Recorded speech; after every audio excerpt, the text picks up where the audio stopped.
할아버지, 제가 통역할게요. 청소부 아들 주제에 내가 뭘 안다고? 오정태 전무의 목소리가 회의실을 얼어붙게 만들었습니다. 14살 민주는 벽에 등을 기댄 채 서 있었어요. 심장이 터질 것 같았지만 눈을 피하지 않았습니다. 어린애가 어른 일에 끼어들면 안 된다니까. 저는 정말 도울 수 있어요. 민준의 목소리가 떨렸습니다. 하지만 눈빛만은 흔들리지 않았어요. 도와? 오정태가 비웃었습니다. 좋아. 저 일본어 전화를 내가 통역하면 인정해주마. 실패하면 다시는 이 건물에 얼씬거리지 마. 회의실이 조용해졌어요. 한쪽에서는 백발의 노신사가 날카로운 눈으로 지켜보고 있었습니다. 해보겠습니다. 그 순간 전화벨이 다시 울렸어요. 운명의 순간이었습니다.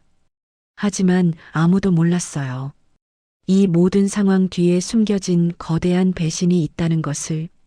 이 놀라운 반전의 전체 이야기가 궁금하시다면 구독 버튼을 눌러주세요. 평범한 사람들의 숨겨진 이야기를 매일 전해드립니다. 시간은 그날 아침으로 거슬러 올라갑니다. 부산항 물류창고 단지에 새벽 안개가 자욱하게 깔려 있었습니다. 녹슨 컨테이너들이 미로처럼 늘어서 있고 그 사이로 퍼시픽 로지스틱스 코리아의 간판이 바람에 흔들리고 있었어요. 멀리서 화물선의 기적 소리가 울려 퍼졌습니다.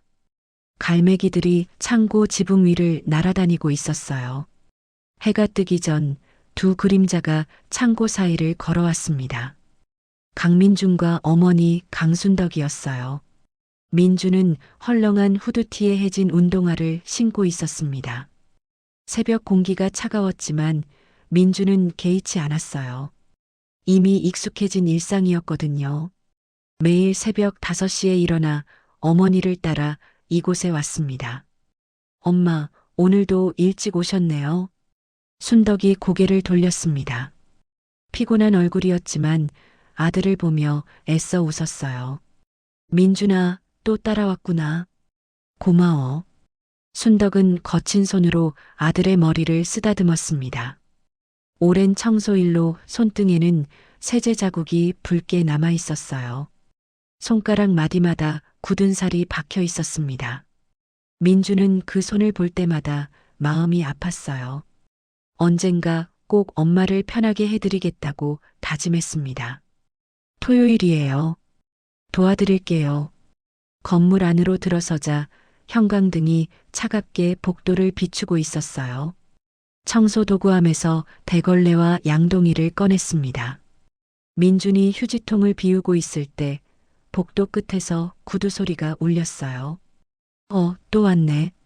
직원이 민준을 보며 혀를 찼어요. 여기 놀이터 아닌데요. 다른 직원도 어깨를 밀치며 지나갔습니다. 민준은 벽에 바짝 붙어 비켜섰어요. 죄송합니다. 순덕이 허리를 깊숙이 숙였습니다. 민준은 주먹을 꽉 쥐었지만 아무 말도 하지 않았어요. 이런 일은 어제 오늘 일이 아니었거든요. 매번 당하면서도 어머니는 절대 화내지 않았습니다. 그저 고개를 숙이고 지나갈 뿐이었어요. 휴게실 앞을 지날 때 문틈 사이로 낯선 언어가 들려왔습니다. 아시타 오오키나 몬다이가 오코루. 일본어였어요. 내일 큰 문제가 생긴다는 뜻이었습니다. 민준의 심장이 빨리 뛰기 시작했어요. 쇼루이가 마치가테이루. 서류가 틀렸다는 내용이었어요. 반대편에서는 중국어도 들려왔습니다. 밍티엔 후이 요우 다마판. 역시 내일 문제가 있다는 말이었어요. 여러 나라 사람들이 같은 이야기를 하고 있었습니다. 민주는 확신했어요. 뭔가 심각한 일이 벌어지고 있다는 것을. 하지만 청소부 아들의 말을 누가 믿어주겠어요?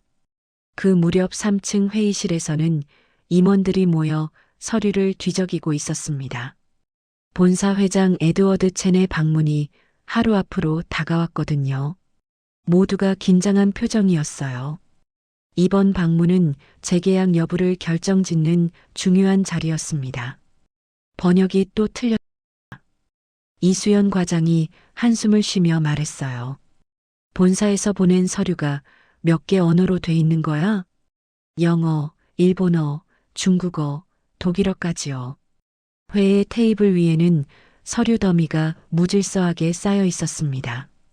재계약 검토를 위한 중요한 자료들이었지만 정리가 제대로 되지 않은 상태였어요. 그 시각 오정태 전무가 사무실에서 나왔어요. 52살의 날카로운 눈매가 금태 안경 너머로 빛났습니다. 깔끔한 정장 차림이지만 어딘가 차가운 인상을 풍겼어요. 직원들은 그를 보면 자연스럽게 긴장했습니다. 그의 한마디에 사람들의 운명이 바뀌기도 했거든요. 박 팀장, 잠깐. 오정태가 신복인 박대호를 불렀어요. 이 서류들 따로 보관해. 외부인이 볼 수 없는 곳에. 알겠습니다. 박대호가 서류 뭉치를 받아들었습니다. 오정태의 입꼬리가 살짝 올라갔어요. 민주는 2층 복도를 청소하고 있었습니다. 그때 옆 사무실에서 대화가 들려왔어요. 분쇼 소사쿠가 모 오아타. 일본어였습니다. 문서 조작이 이미 끝났다는 뜻이었어요. 히미츠 파이루가 이도사레타. 비밀 파일들이 이동됐다는 내용도 들렸습니다. 민준의 가슴이 두근거렸어요. 이들이 말하는 파일들이 아까 직원들이 찾지 못한다고 한 그 서류들과 같았습니다. 민준아. 어머니의 목소리에 돌아봤습니다. 3층 청소하러 가자. 네, 엄마. 3층 사무실에서는 직원들이 야근하고 있었어요. 책상마다 커피 컵이 쌓여 있었습니다. 피곤한 얼굴들이었지만 아무도 퇴근하지 못했어요. 원본 서류가 어디 있지? 전무님이 따로 보관한다고 했는데 원본이 없어서 번역 검토를 못하고 있었습니다. 저녁이 되자 민준과 어머니는 청소를 마치고 나왔습니다. 건물 밖에는 어둠이 내려앉아 있었어요. 가로등 불빛이 희미하게 길을 비추고 있었습니다. 민준아. 순덕이 아들의 손을 잡았어요. 회사 일에 관심 갖지 마. 우리랑 상관없는 일이야. 왜요? 뭔가 좋지 않은 일이 벌어지고 있는 것 같아. 괜히 끼어들면 안 돼. 하지만 민준의 마음은 불편했습니다. 내일이면 회장이 도착할 예정이었어요. 번역 오류, 사라진 서류, 숨겨진 정보들. 민준이 들은 그 외국어 대화들이 현실이 되려고 하고 있었습니다. 다음 날 아침 건물 앞에 검은색 세단이 멈춰 섰습니다. 에드워드 첸 회장이 내렸어요. 회색 머리를 단정하게 넘긴 노신사는 차분한 걸음으로 건물 안으로 들어섰습니다. 그의 눈빛은 온화했지만 어딘가 날카로운 구석이 있었어요. 오랜 사업 경험에서 나오는 직감이었습니다. 수십 년간 수많은 사람들을 만나며 진실과 거짓을 구별하는 눈을 키워왔거든요. 회장님, 안녕하십니까? 오정태가 인사했어요. 하지만 그의 눈빛에는 여유로운 미소가 번지고 있었습니다. 준비는 다 됐나? 네, 물론입니다. 그 시각 3층 회의실에서는 임원들이 마지막 점검을 하고 있었습니다. 서류 준비 어떻게 됐어요? 핵심 자료 절반이 아직 번역이 안 됐어요. 이수연 과장이 식은땀을 흘리며 말했어요. 번역 담당자가 어젯밤 병원에 실려갔거든요. 대체 인력 찾을 시간도 없고 이런 일이 어떻게. 임원들의 얼굴이 창백해졌습니다. 민주는 어머니와 함께 2층 복도를 청소하고 있었어요. 위층에서 들려오는 당황스러운 목소리들이 귀에 들어왔습니다. 그때 사무실에서 전화벨이 울렸습니다. 여보세요. 이수연 과장이 급하게 받았어요. 부추류 시스테무노 코쇼가 신코쿠 데스. 물류 시스템 고장이 심각하다는 일본어였습니다. 아, 예. 잠깐만요. 이수연 과장이 당황했어요. 일본어를 전혀 이해할 수 없었거든요. 누가 일본어 할 줄 아는 사람 없어요? 없어요. 번역 담당자가 입원했잖아요. 전화기 너머로 급박한 일본어가 흘러나왔어요. 이치직한 이나인이 게이야쿠가 취소 사레마스. 1시간 안에 계약 취소라는 경고였습니다. 하지만 아무도 알아듣지 못했어요. 예. 알겠습니다. 이수연 과장이 어물쩍 대답하며 전화를 끊었어요. 뭐라고 했어요? 잘 모르겠어요. 큰일 났네. 어떻게 하죠? 2층에서 이 모든 상황을 듣던 민준의 가슴이 뛰기 시작했어요. 전화 내용을 모두 이해했거든요. 엄마. 왜? 위에서 큰일 났어요. 1시간 안에 해결 못하면 계약 취소된대요. 너 무슨 소리야? 일본어로 전화 왔는데 아무도 못 알아듣고 있어요. 순덕이 놀란 눈으로 아들을 바라봤습니다. 너 일본어 할 줄 알았어? 조금이요. 책으로 공부했거든요. 민주는 더 이상 참을 수 없었습니다. 회사가 무너져가는 걸 보고만 있을 순 없었어요. 엄마, 저 올라가서 도와드려야 해요. 안 돼. 절대 안 돼. 순덕이 아들의 팔을 붙잡았습니다. 왜요? 저 전화 내용 다 알아들었다고요. 어른들 일에 끼어들면 안 돼. 우리는 청소부라고. 하지만 이대로 두면 회사가 망해요. 그래도 안 돼. 너 같은 어린애가 나서면 오히려 욕만 먹어. 어머니의 목소리에는 간절함이 배어 있었어요. 평생 고개 숙이며 살아온 순덕은 아들이 다칠까봐 두려웠습니다. 세상의 차가운 시선을 너무 많이 받아왔기 때문이에요. 하지만 민준의 마음은 이미 결정되어 있었습니다. 엄마, 저는 해야 할 일이 있어요. 민준아, 제발. 민준은 어머니의 손을 뿌리치고 계단을 올라갔어요. 3층 복도에는 직원들이 우왕좌왕하고 있었습니다. 민준이 나타나자 직원들이 쳐다봤어요. 저기 왜 애가? 청소부 아들이네. 여기 올라오면 안 되는데.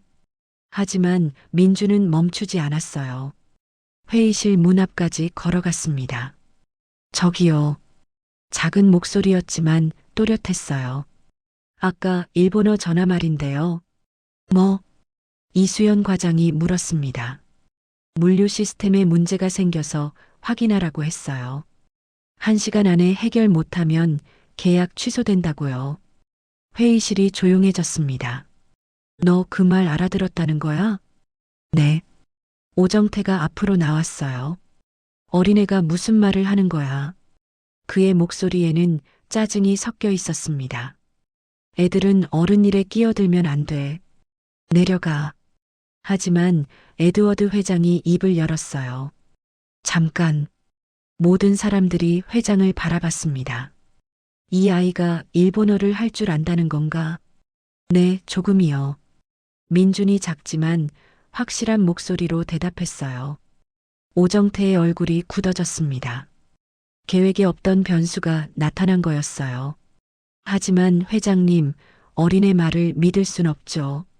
아니요. 지금 상황에서는 모든 가능성을 검토해야 해요. 회장이 민준을 바라봤어요. 그의 눈빛이 예리했지만 따뜻했습니다. 민준은 깊게 숨을 들이쉬었어요. 이제 돌이킬 수 없는 순간이었습니다. 사무실에 다시 전화벨이 울렸습니다. 이수연 과장이 급하게 받았어요. 혼샤카라노 킹큐 데나데스. 카모츠 에라가 게이조쿠 시테 이마스. 본사에서 걸려온 긴급 전화였습니다. 화물 오류가 계속되고 있다는 내용이었어요. 주푼 이나인이 게이야쿠 취소시마스. 10분 내에 계약을 취소하겠다는 최후 통첩이었습니다. 오정태가 앞으로 나섰어요. 내가 해보겠습니다. 그는 전화기를 빼앗았습니다. 아, 예스. I understand. 엉터리 영어로 말했어요. 하지만 상대방은 계속 일본어로 말했습니다. 오정태의 얼굴이 붉어졌어요. 예스, 예스. 오케이. 전화가 끊어졌습니다. 이런 무능한 것들이. 오정태가 직원들에게 화를 냈어요. 평소 숨겨왔던 본성이 드러나고 있었습니다. 그 순간 민준이 앞으로 나섰습니다. 저 그 전화 받을 수 있어요. 뭐라고? 오정태가 민준을 노려봤어요. 나가라. 여기는 내가 있을 곳이 아니야. 오정태가 민준을 밀쳤습니다. 민준은 벽에 등을 부딪혔어요. 하지만 에드워드 회장이 손을 들어 막았어요. 이 아이에게 기회를 주겠습니다. 회장이 휴대폰을 민준에게 건넸습니다. 민준은 떨리는 손으로 번호를 눌렀어요. 심장이 미친 듯이 뛰었지만 목소리는 차분하게 유지했습니다. 모시모시, 퍼시픽 로지스틱스 코리아 데스. 민준의 일본어 발음은 놀랍도록 정확했습니다. 회의실에 있던 모든 사람들이 숨을 죽였어요. 몬다이오 세치메이시테 쿠다사이. 문제를 설명해 달라고 했어요. 전화기 너머에서 상대방이 놀란 듯 대답했습니다. 민준은 집중해서 들었어요. 컨테이너 번호들이 기록과 일치하지 않는다는 내용이었습니다. 민준이 메모지에 받아 적기 시작했어요. 5분 후 통화가 끝났습니다. 민준이 메모지를 건넸어요. 이 번호들을 수정하시면 돼요. 정말요? 네. 30분 안에 처리하면 계약 가능하다고 했어요. 임원들이 서로 얼굴을 마주 봤습니다. 모두가 충격에 빠져 있었어요. 이수연 과장이 급하게 컴퓨터로 달려갔습니다. 이 번호가 맞나요? 네, 확실해요. 20분 후 항만에서 연락이 왔습니다. 맞습니다. 화물 위치가 정확히 일치해요. 본사에서도 확인 완료됐다고 합니다. 직원들이 안도의 한숨을 내쉬었어요. 민준 덕분에 위기를 넘긴 거였습니다. 복도에서 지켜보던 순덕의 눈에 눈물이 고였어요. 자신의 아들이 저렇게 당당하게 서 있는 모습이 믿기지 않았습니다. 에드워드 회장이 민준을 바라보며 미소를 지었어요. 잘했어요. 고마워요. 이제 회의를 시작할 수 있겠네요. 회의실 안으로 들어선 회장은 자료들을 살펴봤습니다. 민준도 한쪽에 조용히 앉아 있었어요. 먼저 물류 현황부터 검토하죠. 오정태가 서류를 테이블에 올렸습니다. 2분기 실적 보고서입니다. 하지만 민준이 서류를 보는 순간 이상한 점을 발견했어요. 어제 외국인들이 말했던 조작된 파일과 같은 형태였습니다. 외국 임원이 중국어로 질문했습니다. 저거 슈지스 쭈이신더마. 데이터가 최신인지 묻고 있었어요. 오정태가 당황한 표정을 지었습니다. 무슨 말인지 전혀 몰랐거든요. 아, 예. 최신입니다. 민준이 작은 목소리로 말했어요. 데이터가 최신인지 물어보셨어요. 그런데 민준이 서류를 자세히 보니 날짜가 이상했습니다. 저기요. 이 서류 날짜가 틀렸어요. 뭐라고? 오정태의 얼굴이 굳어졌습니다. 여기 날짜는 지난달인데 데이터는 이번 달 거라고 돼 있어요. 외국 임원이 다시 중국어로 질문했습니다. 웨이션머 르치 부이양. 왜 날짜가 다른지 묻고 있었어요. 날짜가 왜 다른지 물어보셨어요. 오정태가 식은땀을 흘렸습니다. 그건 시스템 오류일 겁니다. 민주는 계속 서류를 살펴봤어요. 뭔가 더 이상한 점이 있었습니다. 어제 들었던 외국인들의 대화가 떠올랐어요. 문서 조작이 끝났다는 말, 비밀 파일이 이동됐다는 말. 오정태의 손이 떨리고 있었어요. 조작된 서류가 들통날 위험이 커지고 있었습니다. 그의 얼굴에는 점점 초조함이 번지고 있었어요. 에드워드 회장이 가방에서 서류 뭉치를 꺼내 테이블에 올렸습니다. 본사에서 직접 가져온 원본 문서들이었어요. 오정태의 얼굴이 순간 굳어졌습니다. 이제 정확한 검증을 시작하겠습니다. 회장이 노트북을 열고 화상 연결을 준비했어요. 화면에 미국 본사 보안팀이 나타났습니다. 보안팀장 존슨입니다. 문서 조작 여부를 확인해 주세요. 화면 속 보안팀원이 자료들을 보여주기 시작했습니다. 이 부분을 보시죠. 원본에서는 도착 예정일이 15일인데 여기서는 25일로 바뀌었습니다. 민준이 통역했어요.